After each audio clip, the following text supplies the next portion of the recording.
पंजाब के प्रभारी हरीश चौधरी जी और मैं आज एक विशेष मुद्दा आपके बीच में लेकर आए।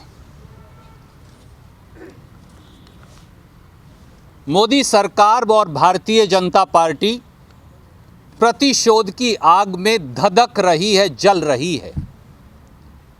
मोदी सरकार और भारतीय जनता पार्टी दो वर्गों से बदला ले रही है। पहला किसान वर्ग और दूसरा दलित और पिछड़े। 380 दिन से अधिक लाखों किसान दिल्ली की ड्योढ़ी पर न्याय मांगते रहे। 700 किसानों ने कुर्बानी दी, पर देश के प्रधानमंत्री माननीय नरेंद्र मोदी जी उनको उन किसानों से मिलकर उनके आंसू पोंछने का समय नहीं मिला। आखिर में जब किसान ने वोट की चोट से उपचुनाव में हराया तो काले कानून वापस हुए और अब दलित और पिछड़ों से प्रतिशोध लिया जा रहा है। उत्तर प्रदेश में जो हुआ, जिस प्रकार से दलितों और पिछड़ों ने भारतीय जनता पार्टी को नकारा, जिस प्रकार से पंजाब में, उत्तराखंड में दलितों और पिछड़ों ने नकारा, जिस प्रकार से हार सामने दिख रही है, क्योंकि देश के किसान, देश के गरीब, देश के दलित, देश के पिछड़े ने भारतीय जनता पार्टी को बाहर का रास्ता दिखाने का निर्णय कर लिया, तो वैसे वैसे ही भारतीय जनता पार्टी का दलितों पर, पिछड़ों पर, किसानों पर हमला बढ़ता जा रहा है। और पंजाब में तो अभी भारतीय जनता पार्टी ने अपना कैंपेन ही शुरू नहीं किया, पर भारतीय जनता पार्टी का इलेक्शन डिपार्टमेंट ईडी, जो एनफोर्समेंट डायरेक्टरेट नहीं, मैं कई बार आपको बता चुका, उसका नाम अब बदलकर इलेक्शन डिपार्टमेंट रख दिया गया है, वो अब पंजाब में आ गया।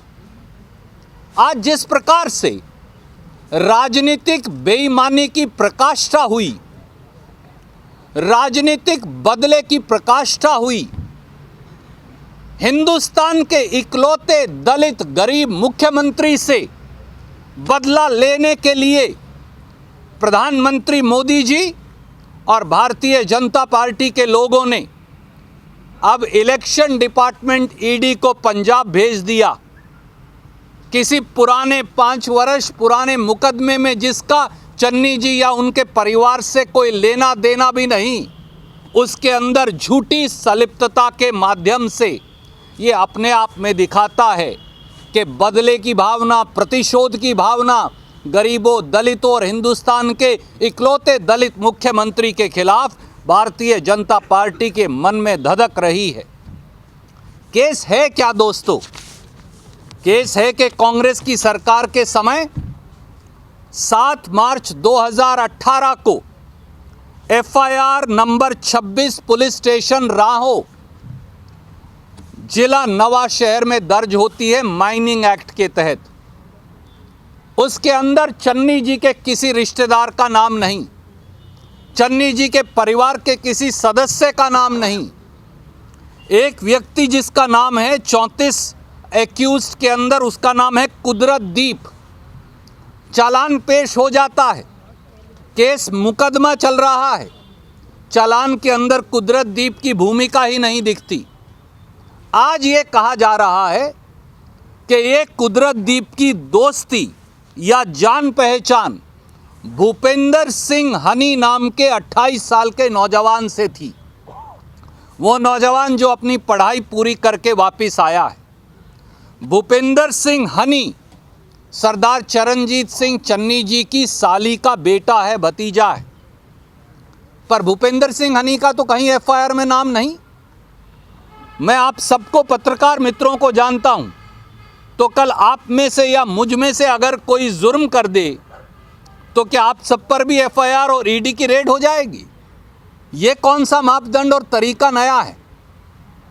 तो इसलिए जब कुछ नहीं मिला, जब राजनीतिक तौर से सारी चीज़ें खंगाल ली और एक गरीब दलित युवा पंजाब के मुख्यमंत्री सरदार चरणजीत सिंह चन्नी के खिलाफ कुछ नहीं मिला, तो इस प्रकार के उल जलूल बेतुके और बचकाने इल्ज़ामात लेकर भारतीय जनता पार्टी मैदान में आई है।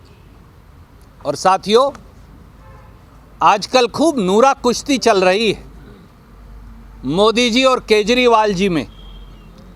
जब 10-15 मिनट के लिए काफिला रुक जाता है प्रधानमंत्री जी का, तो प्रधानमंत्री की डिफेंस में कौन कूदता है? अरविंद केजरीवाल जी महोदय सबसे पहले चन्नी साहब और उनकी सरकार पर हमलावर हो जाते हैं।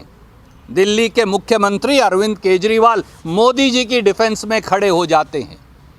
और आज जब ना चन्नी जी को मालूम था, ना पत्रकारों को मालूम था, ना अखबार नवीसों को मालूम था कि ईडी की रेड होगी, तो ईडी की रेड होते ही पहला बयान किसका आया?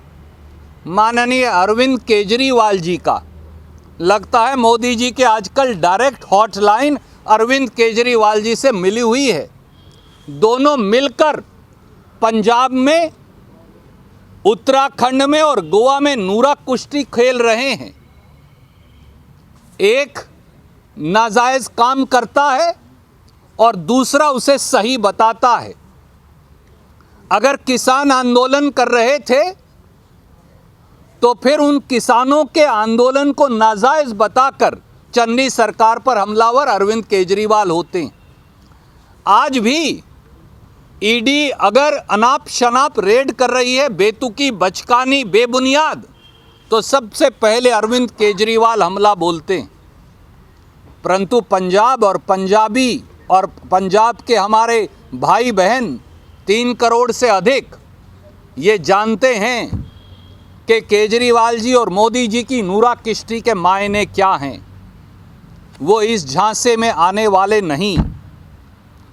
और मोदी जी, एक बात जान लीजिए, कांग्रेस के अनेकों नेताओं पर गुजरात से लेकर और दूर उत्तर पूर्व तक आपने अनेकों बार ईडी और सीबीआई और इनकम टैक्स और सीबीडीटी इस्तेमाल करके देख ली, परंतु हम ना डरने वाले, ना दबने वाले, ना झुकने वाले। नरेंद्र मोदी जी ने हमला बोला है दलितों के अधिकारों पर, दलितों के सम्मान पर, गरीबों के अधिकारों पर। भारतीय जनता पार्टी और अरविंद केजरीवाल जी को यह हजम नहीं हो रहा कि कैसे एक दलित नौजवान सरदार चरणजीत सिंह चन्नी के तौर पर पंजाब के मुख्यमंत्री की कुर्सी पर बैठ गया। परंतु ये जनता है, 3 करोड़ पंजाबी जो फैसला करेंगे, फैसला वही होगा।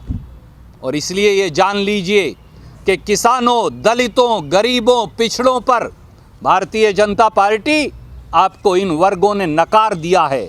और कितना भी आक्रमण करें और सुदृढ़ता से ये सारे इस देश के गरीब, इस देश के कामगर, इस देश के मजदूर, इस देश के किसान मजबूती और दृढ़ता से सामने खड़े हो जाएंगे। मैं अब अनुरोध करूंगा पंजाब के प्रभारी और हमारे साथी हरीश चौधरी जी से कि वो अपनी बात कहेंगे और फिर हम आपके सवाल लेंगे। हरीश चौधरी जी।